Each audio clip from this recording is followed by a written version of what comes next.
Good morning, everyone, or afternoon, or night, depending on when you do your digital learning. That is one of the benefits of online learning, I guess, is we get to choose when we do it, or our parents get to choose. And students, if your parents ask you to do it, make sure you follow class commitment number 2.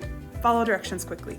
And also follow all of our class commitments, because now your classroom is your house, so make sure you are following those. As we have completed our first full day of online learning that had math, science, and language arts, I've noticed some glitches in the system, and I appreciate your parents for letting me know. And so as I've been thinking about that, I've been thinking about how we learn and kind of the best ways we learn. And there were 2 words that came to my head. They were 2 words I used as a coach when I was coaching basketball. They came out of my mouth a lot because a lot of the times I had players who were scared to make mistakes. They were scared to try new things because they didn't want to fail. And so the 2 words that kind of became our theme were fail forward. And what that means to me is that it's okay to fail as long as our next step is forward. We fail, we learn from it, we do better next time. So as I created this Canvas course, I have had failures, and some of you have recognized those failures, or your parents have recognized those failures, and that is completely fine. It wouldn't be Miss Owen if I didn't make mistakes, right? You guys know I make a lot of mistakes, and this is just proof I am still the same person. So I am choosing to fail forward. I'm choosing to take the things that I didn't do very well, especially where this is new, and I'm going to do better with those things as we continue on through digital learning. So I have a list of 4 things that I have failed at that I'm going to do better, and I just want to tell you them so that you can kind of be at ease. So first things first, I forgot to lock the module for February. It's not February. I forgot to lock the module for March 20th, and I thought you would have had access to go in there and complete the assignments, but the assignments were locked. So no one has completed assignments for March 20th, so I'm not going to be adding anything for those who I thought had finished. Number 2, I posted the same assignment for episode 1 of the 6-Minute Podcast. So a lot of you completed one of them or the other one. Some of you completed both of them and just wrote the same thing.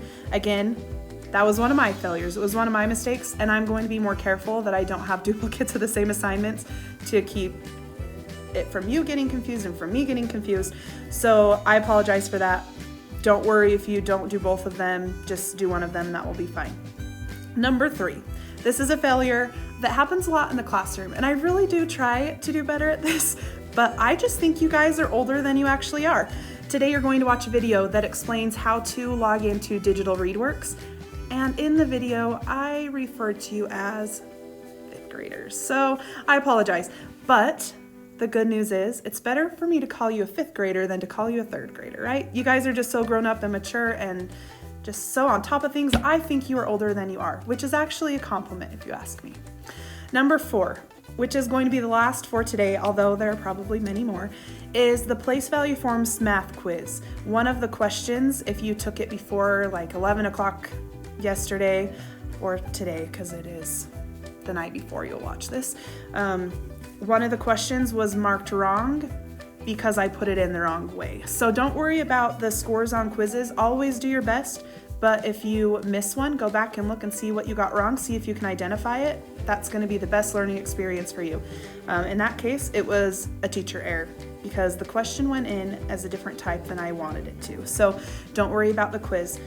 A couple other things. Late assignments, if you aren't able to get on and complete a day's work the day it is assigned, when you turn it in, it will say it is late, but that does not mean it is late. So if you aren't able to get on one day, maybe you have too much to do and you want to complete 2 days in a row, that will have to work. It'll say your assignment's late, but don't worry about it being labeled late.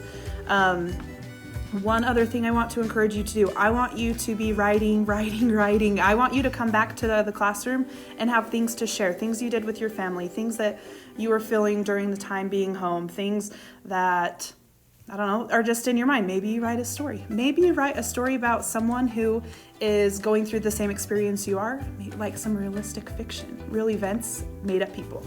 And also be reading your books. I just ordered 3 new books I'm going to try and read, and once I have those done, maybe what I'll do is I'll give a review and we can do a book drawing and I will deliver it Whether it's through the mail or dropping it off on your doorstep, I will deliver it to someone who wants to read it. So I will get started reading those so that I can pass those out if they are something I'll put in our class library.